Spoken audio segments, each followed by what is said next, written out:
Hello पैर friend, तो कैसे हैं आप लोग। उम्मीद करता हूँ सभी पैर फ्रेंड अच्छे होंगे। सभी पैर फ्रेंडों को जय जोहार। तो फाइनली पैर फ्रेंड अपन इस वीडियो में देखने वाले आपका अर्धवार्षिक परीक्षा सत्र 2023-24 कक्षा 8वीं विषय यहाँ पे आपकी गणित। तो क्लास 8 वाले जो स्टूडेंट्स हैं उनके लिए वीडियो रहने वाली है। इस वीडियो में अपन विषय गणित का जो आपका अर्धवार्षिक परीक्षा का जो पेपर है उसका संपूर्ण सॉल्यूशन अपन इस वीडियो में करेंगे, ठीक, कवर करेंगे। संपूर्ण सॉल्यूशन का मतलब है क्वेश्चन क्रमांक 1 से लेकर क्वेश्चन क्रमांक 17 तक, ठीक है। और ये मैं बता दूं पैर फ्रेंड, ये पार्ट 2 है आपका, ठीक है। पार्ट 2 है ये वीडियो, सेकंड वीडियो है। एक वीडियो में मैंने कुछ क्वेश्चन सॉल्व करवा दिए थे, 12 प्रश्न, और इस वीडियो में अपन संपूर्ण सॉल्यूशन कवर करेंगे। कई स्टूडेंट्स का जो है ये पेपर 23 नवंबर को होने वाला है, ठीक है। 23/11/2023 को है, ठीक है। 23 नवंबर को है। कई का टाइम टेबल अलग है, तो आप जो अपने टाइम टेबल के अकॉर्डिंग जो इस पेपर को कंप्लीट तैयार कर लीजिए। देखो, बात करते हैं क्वेश्चन आंसर्स की। पैर मैं बता दूं, पिछली जो वीडियो अपलोड हुई थी एक पार्ट इसका फर्स्ट, उसमें 12 क्वेश्चन सॉल्व कर लिए थे। लेकिन एक बार फिर से अपन उन सभी प्रश्नों को देखते हैं ताकि आपका रिवीजन हो जाए। जो समझ में नहीं आए उसको एक बार फिर से समझ लेना। वीडियो काफ़ी लेंथी होगी, लेकिन वीडियो को इट स्टार्ट से लेकर आखिरी एंड तक कंप्लीट देखिएगा, ठीक है। फिर से एक बार सभी प्रश्नों को अच्छे से तैयार कर लीजिए ताकि आपका रिविजन हो जाए। देखो, प्रश्न क्रमांक पहला है, वस्तुनिष्ठ प्रश्न है कि यदि x + 6 = 10 तथा x बराबर क्या होगा। तो देखिएगा, इसका आंसर तो हो जाएगा आपका यहाँ पे। देखो, ये प्लस का 6 बराबर किधर आएगा, तो माइनस का 6, 10 में से 6 जाएंगे तो 4, ठीक है। कितने हो जाएंगे, 4। एक बार क्वेश्चन पढ़ लीजिए, फिर इनके आंसर्स मैं आपको एक बार दिखा देता हूँ। देखो, 144 का वर्गमूल हो जाएगा आपका 12 है। ग्राम में कुल 6 फलक होते हैं। 125 का घनमूल हो जाएगा 5। समांतर चतुर्भुज का क्षेत्रफल आधार गुणा ऊंचाई, ठीक है। और घन की सभी भुजाएं व फलक आपस में बराबर होते हैं। अब देखिएगा, इनका आंसर मैं आपको दिखा देता हूँ, पेज में लिखा हुआ जिस तरीके से मैंने एकदम तैयार किया आपके लिए लिख के। देखो, आदर्श उत्तर आपको लगाना है प्रश्न क्रमांक 1 से लेकर प्रश्न क्रमांक पहले का जो है उसका आंसर x + 6 = 10 था, तो x बराबर हो जाएगा 10 - 6 = 4। पहले खाली स्थान में 4, दूसरे प्रश्न के खाली स्थान में 12, तीसरे में 6, चौथे में 5, पांचवें में आपका हो जाएगा ऊंचाई, छठवें में लंबाई बराबर होती है। इस तरीके से आपको यहाँ पे लिख लेना है पैर स्टूडेंट। अगला प्रश्न देखिएगा पैर स्टूडेंट, प्रश्न क्रमांक है अपना 6 के बाद में 7वां प्रश्न क्या है, हल कीजिए। 7वां प्रश्न क्या है, हल कीजिए। 5/6 + 3/8 को अपने को जोड़ना है। तो देखिएगा पैर स्टूडेंट, 5/6 और 3/8 को अपने को जोड़ना है। तो देखिएगा, 5/6 और 3/8 था। वीडियो की क्वालिटी थोड़ी बढ़ा लीजिए ताकि आपको जो है एकदम क्लियर दिखाई दे। देखो, 6 और 8 का सबसे पहले लघुत्तम लेंगे। तो 6 और 8 का अगर लघुत्तम लोगे तो कितना जाएगा, सबसे पहले 2 का भाग जाएगा, कितनी बार, 3 बार गया। 8 में कितनी बार, 4 बार। फिर 2 का देंगे, 3 में नहीं जाएगा, 3 ऐसे कैसे, 2 में देंगे कितनी बार, 2 बार। फिर 2 का देंगे, 3 में नहीं जाएगा, 1 में, 3 में देंगे 1, ठीक है। मतलब लघुत्तम कितना आ जाएगा इसका, 24। तो अपन नीचे लिख देंगे लघुत्तम इसका कितना, 24। 6 में 24 का भाग देंगे, इस तरीके से करना है, ठीक है। 6 में 24 का भाग देंगे, 4 बार जाएगा, 4 को 5 से गुणा करोगे 20, फिर बीच में प्लस है। 8 में भाग देंगे 24 का, कितनी बार जाएगा, 8 × 3 = 24, 3 बार। 3 को 3 से गुणा करेंगे 9, 20 और 9 कितने, 29, बटे हुए कितना है 24, तो 29/24 जो है पेरेंट इसका आपका फाइनल आंसर रहेगा। नेक्स्ट प्रश्न देखते हैं, प्रश्न क्रमांक 8वां क्या है। प्रश्न क्रमांक 8 है कि घात के रूप में व्यक्त कीजिए, 27/125 को। तो देखिएगा पैर स्टूडेंट, 27/125 को घात के रूप में किस तरीके से लिखेंगे। सिंपल है, 27 का सबसे पहले अभाज्य गुणनखंड कीजिए। 27 के अभाज्य गुणनखंड क्या क्या हो जाएंगे, 3 का भाग देंगे कितनी बार जाएगा, 9 बार। 3 का भाग देंगे 3 बार, 3 का भाग 1 बार।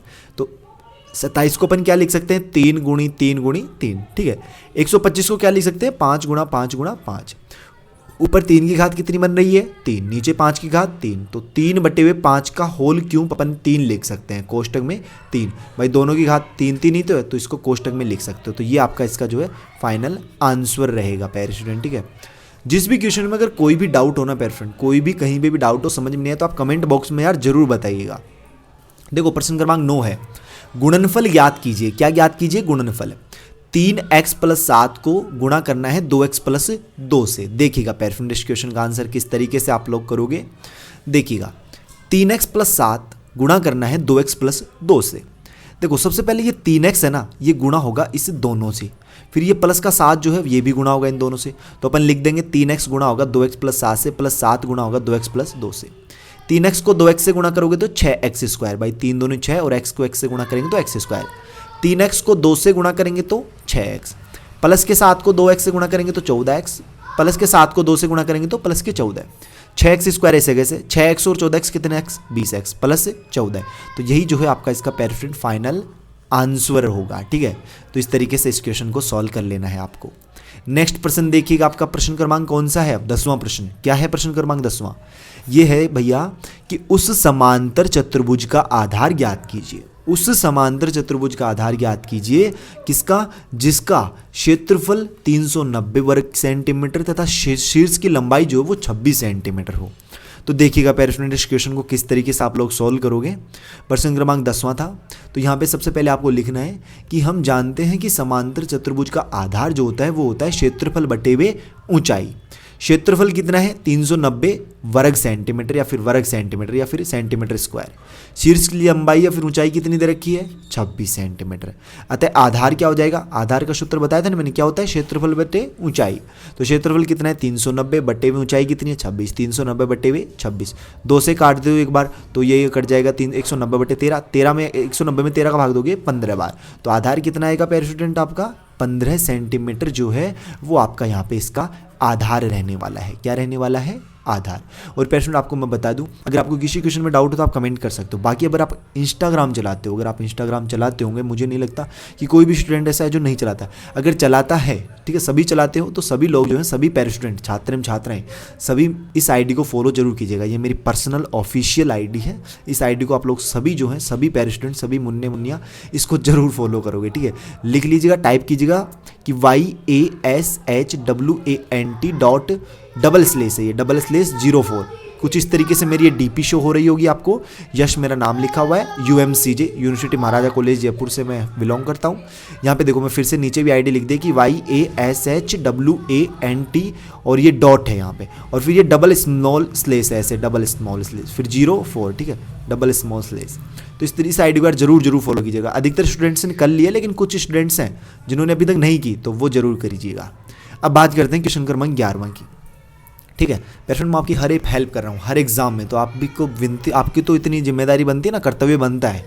देखो प्रश्न क्रमांक 11वां है कि चाय के एक डिब्बे की लंबाई, ठीक है, देखो अथवा में प्रश्न है पेशेंट, तो अपन ऊपर वाले को एक बार छोड़ देते हैं, नीचे वाला जो अथवा वाला है ना, हल कीजिए, इसको सॉल्व करते हैं। क्या है ये? ऊपर वालों को भी आप कर सकते हो। ऊपर वाले का आंसर मैं सीधा बता देता हूँ, 10 गुणा 7 गुणा 4 कर देना, जो आंसर आएगा वही आंसर होगा। लेकिन नीचे वाले को अपन एक बार सॉल्व करते हैं। 7m + 6 बटे हुए है 4m + 2 बराबर 2 है। देखो इस क्वेश्चन को किस तरीके से आप लोग करोगे। क्वेश्चन क्रमांक 11वें का आंसर आप लोग नोट कर लीजिए। 7m + 6 बटे हुए है 4m + 2 बराबर कितना है? 2। 2 को आप 2/1 भी लिख सकते हो, इसमें कोई डाउट नहीं है। देखिए वज्र गुणा कर दीजिए, इसको इससे गुणा, इसको इससे गुणा। 7m + 6, ठीक है, इसको अपन करेंगे किससे? 1 से गुणा, और 4m + 2 को 2 से। ठीक है, तो ये हो जाएगा 8m + 4 बराबर 7m + 6। इसे 7m को बराबर के इधर ले आना तो ये माइनस का 7m हो जाएगा, प्लस के 4 को बराबर के इधर ले आओ तो ये माइनस का 4 है। 8m में से 7m जाएगा तो 1m, 6 में से 4 जाएगा तो 2, तो m का मान कितना आ गया? 2। यही आपका फाइनल इसका आंसर है पेयर स्टूडेंट्स। ठीक है, नोट कर लीजिए इस क्वेश्चन का आंसर। नेक्स्ट प्रश्न देखते हैं। प्रश्न क्रमांक कौन सा? अपना लघुत्तरीय प्रश्न है, प्रश्न क्रमांक 12वां कि अंजलि ने, किसने? अंजलि ने। आपकी क्लास में भी अगर किसी का नाम भी अगर अंजलि है किसी स्टूडेंट का, तो जरूर कमेंट में बताएं कि अंजलि ने एक दुकान से 500 रुपये मूल्य के ऊन तथा 800 रुपये मूल्य के गहने खरीदे। यदि ऊन पर बिक्री कर 16% तथा गहनों पर बिक्री कर 8% है, तो उस अंजलि को कुल कितने रुपए दुकानदार को अदा करेगी वो अंजलि?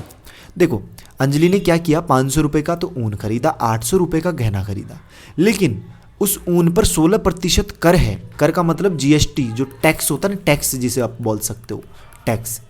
500 का 16% निकालिए, 800 का 16%। देखो मैं समझा देता हूँ किस तरीके से आप लोग इस क्वेश्चन को सॉल्व करोगे। देखिएगा कि 500 रुपये के ऊन खरीदे, 800 रुपये के गहने खरीदे उसने। ऊन पर बिक्री कर कितना है? 16%। तो 500 का 16% कितना हो जाएगा? 500 गुणा 100 बटे हुए 500 गुणा 16 बटे हुए 100। 2 जीरो से 2 जीरो कैंसिल, 16 को 5 से गुणा करेंगे, 16 पंजे 80 रुपये। मतलब 500 तो देने ही देने हैं, 500 का के ऊपर 80 रुपये अधिक और देने पड़ेंगे, क्योंकि 16% क्या लग रहा है उस पर?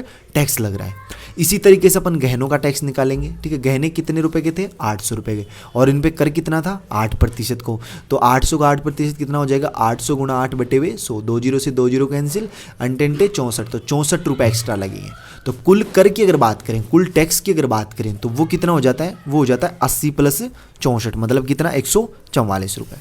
अतः अंजलि द्वारा दुकानदार को दिए गए कुल रुपए, कुल कितने हो जाएंगे भाई 800 रुपये तो किसके दिए, गहने के, 500 रुपये ओन के और 144 रुपये टैक्स के, तो कितना हो गया 1444 रुपये। ये आपका फाइनल इसका आंसर है वेरी स्टूडेंट्स। अगला प्रश्न देखिएगा, प्रश्न क्रमांक 13 देखते हैं। प्रश्न क्रमांक 13 है कि एक समचतुर्भुज का क्षेत्रफल याद कीजिए, एक समचतुर्भुज का क्षेत्रफल याद कीजिए जिसका विकिरण 24 सेंटीमीटर व 10 सेंटीमीटर है। देखिएगा किस तरीके से ज्ञात करोगे इसका। तो देखिएगा पहला है कि दिया है प्रथम विकिरण को मानते हैं D1, क्या है D1 है कितना 24 सेंटीमीटर। द्वितीय विकिरण D2 मान लिया कितना है 10 सेंटीमीटर। इसलिए समचतुर्भुज का क्षेत्रफल क्या होता है 1/2 गुणा D1 गुणा D2, ठीक है, मतलब प्रथम विकिरण गुणा द्वितीय विकिरण। तो 1/2 गुणा 24 गुणा 10 हो जाएंगे, ठीक है, 24 ये 24 है। देखो 2 एकम 2, 12 दूनी 24, कट गया 12 बार, 12 को 10 से गुणा करोगे 120, तो 120 जो है इसका क्या आ गया सेंटीमीटर, यहाँ पे स्क्वायर लिख लीजिए। ये क्या आ गया इसका फाइनल आपका आंसर हो गया, ठीक है। तो 13 क्वेश्चन का आंसर आप लोग यहाँ पे नोट कर लीजिए। उम्मीद करता हूँ पेरेंट इस क्वेश्चन में कोई डाउट नहीं रहना चाहिए। अगर फिर भी कोई डाउट है तो कमेंट बॉक्स में बता दीजिए, इंस्टा पे मैसेज कर दीजिए, आपका डाउट क्लियर कर दिया जाएगा। देखो नेक्स्ट क्वेश्चन देखते हैं, प्रश्न क्रमांक 14 क्या है कि माध्यिका ज्ञात कीजिए। माध्यिका ज्ञात कीजिए किसकी, 8, 4, 14, 12, 6, 10, 9, 5 इन संख्याओं की माध्यिका ज्ञात करनी है। माध्यिका किस तरीके से ज्ञात करते हैं पेरेंट, ध्यान से देखिएगा, ध्यान से समझिएगा इस क्वेश्चन को। सबसे पहले आपको जितनी भी संख्याएं दे रखी हो ना, उन संख्याओं को सबसे पहले आप लोग आरोही क्रम में व्यवस्थित कीजिए। आरोही क्रम का मतलब क्या होता है, आरोही क्रम का मतलब होता है बढ़ता हुआ क्रम। बढ़ता हुआ का मतलब है कि सबसे पहले सबसे छोटी संख्या, फिर उससे बड़ी, फिर उससे बड़ी, फिर उससे बड़ी, फिर उससे बड़ी, मतलब बढ़ता हुआ क्रम लिखिए।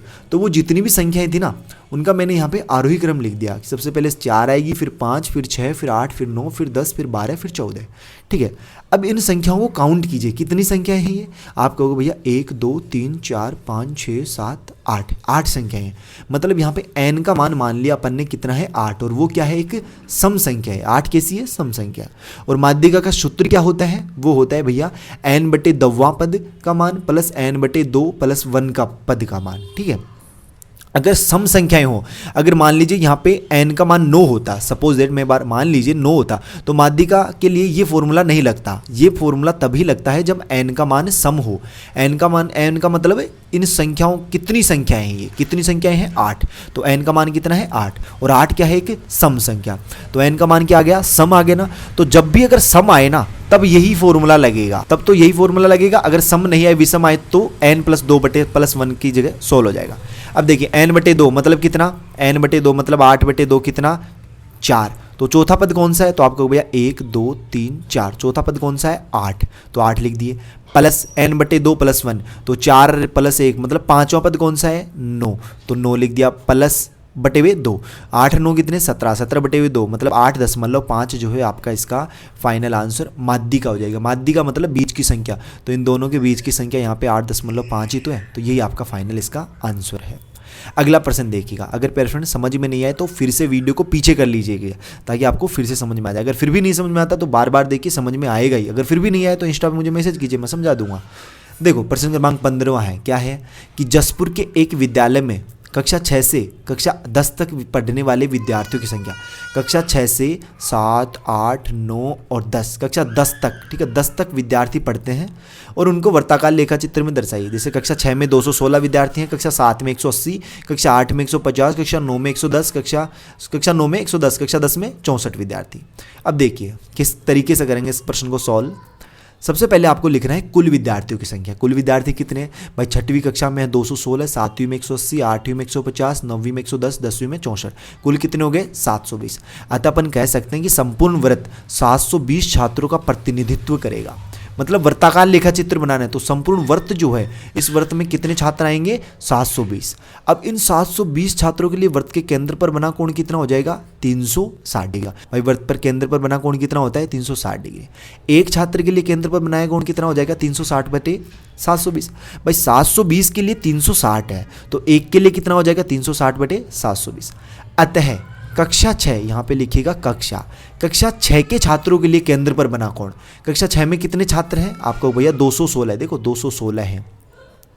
तो अगर एक छात्र के लिए कोण 360/720 है तो 216 के लिए कितना हो जाएगा, गुणा 216। तो 360/720 गुणा 216 काटोगे तो आपका कितना आएगा, 108 आएगा इसका आंसर। ठीक है, इसी तरीके से कक्षा 7 के यहाँ पे जो मैंने स्पेस लिखा ना, यहाँ पे आपको लिखना है छात्रों, ये लाइन लिखनी है छात्रों के लिए केंद्र पर बना कोण, ये वाली लाइन लिखनी है सभी में।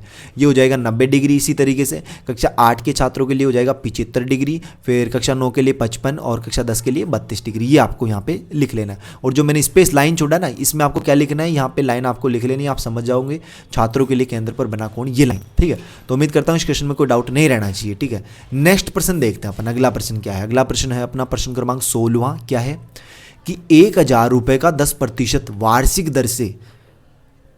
दर से वर्ष का चक्रवर्ती ब्याज, 1 वर्ष है यहाँ पे। ठीक है, 1 वर्ष का चक्रवर्ती ब्याज ज्ञात करना है। देखो किस तरीके से करोगे इस प्रश्न को सोल्व। प्रश्न क्रमांक 16 है अपना सेकंड लास्ट प्रश्न। देखो इस प्रश्न को अपन सोल्व करते हैं पेरेंट। ठीक है, 1000 का अपने को चक्रवर्ती ब्याज निकालना है। देखो तो मूलधन तो कितना हो गया यहाँ पे, मूलधन हो गया आपका भैया 1000 रुपये। दर कितनी हो गई, दर थी यहाँ पे 10%। भाई वार्षिक दर कितनी थी, 10%। और समय का मतलब टी कितना हो गया, 1 वर्ष उसने बोला था, इसलिए चक्रवर्ती ब्याज अपने को ज्ञात करना है। तो चक्रवर्ती ब्याज का फॉर्मूला क्या होता है, सूत्र क्या होता है, वो आपको भैया मूलधन कोष्टक 1 प्लस दर बटे हुए 100 की पावर समय माइनस 1, ये फॉर्मूला होता है। अब फॉर्मूला भी पता है, मान भी पता है, तो रख दीजिए। तो रख देंगे, मूलधन की जगह कितना रखेंगे, 1000 प्लस 1 प्लस दर की जगह कितना 10 बटे हुए 100, पावर समय की जगह कितना 1 माइनस 1। पावर 1 का मतलब कुछ नहीं होता, वो तो वही संख्या आएगी। तो 1000 ऐसे कैसे, एक देखो 1 0 से 1 0 कैंसिल, ये अगर लघुत्तम लेके जोड़ोगे तो 11/10 बनेगा, उसकी पावर 1 माइनस 1। ठीक है, अब यहाँ पे फिर से देखो लघुत्तम लेंगे तो कितना आएगा 10, 10 में 10 का भाग देंगे एक बार, 1 को 11 से गुणा करेंगे 11, माइनस ऐसे कैसे, ये आ जाएगा यहाँ पे 10। भाई यहाँ पे 1 है, मान लीजिए 1/1 है, 1 में 10 का भाग देंगे 10 बार, 10 को 1 से गुणा करेंगे 10, 1000 बाहर चल ही रहा है साथ में, 1000 ऐसे कैसे, 11 में से 10 जाएंगे तो कितनी 1 बटे हुए कितना है 10, 1 0 से 1 0 कैंसिल, बचेगा कितना 100। तो चक्रवर्ती ब्याज कितना हो गया पेयर स्टूडेंट, 100 रुपये हो गया। चक्रवर्ती ब्याज कितना हो गया, 100 रुपये हो गया। ठीक है, तो इस तरीके से आपको जो है इसका आंसर लिख लेना है। नेक्स्ट प्रश्न देखिएगा पेयर फ्रेंड, अगला प्रश्न आपका लास्ट एंड फाइनल क्वेश्चन है। इस क्वेश्चन का आंसर देखने से पहले सभी पेयर स्टूडेंट्स, ठीक है, सभी छात्र एवं छात्राएं, सभी बालक एवं बालिकाएं क्या करेंगे, सबसे पहले तो मेरी इंस्टा आईडी जो है ना उसको फॉलो करेंगे, अगर अभी तक नहीं किया तो, मतलब वीडियो को एंड में कर लेना, लेकिन जरूर करेंगे। सभी पेयर फ्रेंडों से मैं रिक्वेस्ट करता हूँ, ठीक है, उम्मीद करता हूँ सभी करेंगे। ठीक है, अगर आपको सभी प्रश्न मैंने सॉल्व करा दिए हैं, 17 के 17 प्रश्न है, तो आप लोग जरूर फॉलो करोगे इस आईडी को। ठीक है, और कोई डाउट हो तो मुझे मैसेज कर देना, हर एक मैसेज का मैं रिप्लाई दूंगा, सभी पेयर स्टूडेंट्स का रिप्लाई। ठीक है, बाकी अपन देखते हैं हम 17% का सोल्व। और हाँ, चैनल को सब्सक्राइब करना बिल्कुल भी ना भूलें, चैनल को जरूर सब्सक्राइब कीजिएगा। बेल का जो नोटिफिकेशन है उस पर ऑल पे सेट कर लेना, ताकि जैसे नेक्स्ट वीडियो अपलोड होती है उसके नोटिफिकेशन आप तक पहुंच सकें। देखिए प्रश्न क्रमांक 17वां, हल कीजिए। उस समांतर चतुर्भुज का आधार सरल कीजिए जिसका क्षेत्रफल 240 वर्ग सेंटीमीटर तथा ऊंचाई 8 सेंटीमीटर है। ये ए है, 17वें का ए है। तो देखिए 17वें का ए का आंसर किस तरीके से आप लोग करोगे, यहाँ पे देखो समांतर चतुर्भुज का आधार क्या होता है, क्षेत्रफल बटे ऊंचाई। इस तरीके का क्वेश्चन अपने पीछे भी आया था। क्षेत्रफल बराबर क्या हो जाएगा, 240 दे रखा है अपने को, ऊंचाई 8 सेंटीमीटर, तो आधार कितना हो जाएगा 240/8 मतलब 30 सेंटीमीटर। ये आपका फाइनल आंसर। बी क्या पूछा है 17वें का, बी क्या है पेयर स्टूडेंट, तो बी है भैया यहाँ पे कि एक टोकरी में 10 सेब, 8 अनार और 12 अमरूद हैं, तो टोकरी में सेब निकालने की प्राथमिकता क्या होगी या फिर प्रायिकता क्या होगी। तो देखिएगा सेब निकालने की प्रायिकता क्या हो जाएगी। तो देखो टोकरी में कुल फल कितने हैं भाई, 10 सेब हैं, 8 अनार हैं, 12 अमरूद है, तो कुल फल कितने हो गए 30। सेब निकालने की प्रायिकता, सेब कितने हैं 10, तो 10 सेब बटे हुए कुल फल कितने हैं 30, तो 10 बटे हुए 30 मतलब 1/3 जो है ये आपकी इसका फाइनल आंसर होगा। तो उम्मीद करता हूँ प्यारे स्टूडेंट्स किसी भी क्वेश्चन में किसी भी प्रकार का आपको कोई डाउट नहीं होगा, नहीं होना चाहिए। चैनल को सब्सक्राइब नहीं किया, चैनल को जरूर सब्सक्राइब करें। इसकी PDF के लिए आप टेलीग्राम ग्रुप पे ज्वाइन हो जाना, जिसकी लिंक आपको वीडियो के डिस्क्रिप्शन बॉक्स में मिल जाएगी।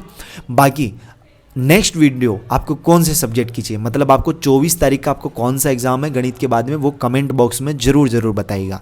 बाकी अपन जल्दी मिलते हैं, अपने दोस्तों के साथ ज़्यादा शेयर कीजिएगा। जल्दी मिलते हैं नेक्स्ट वीडियो में होशम जोश के साथ। अब तक सभी पेशेंटों को बाय, धन्यवाद। सभी पेशेंटों को टेक केयर।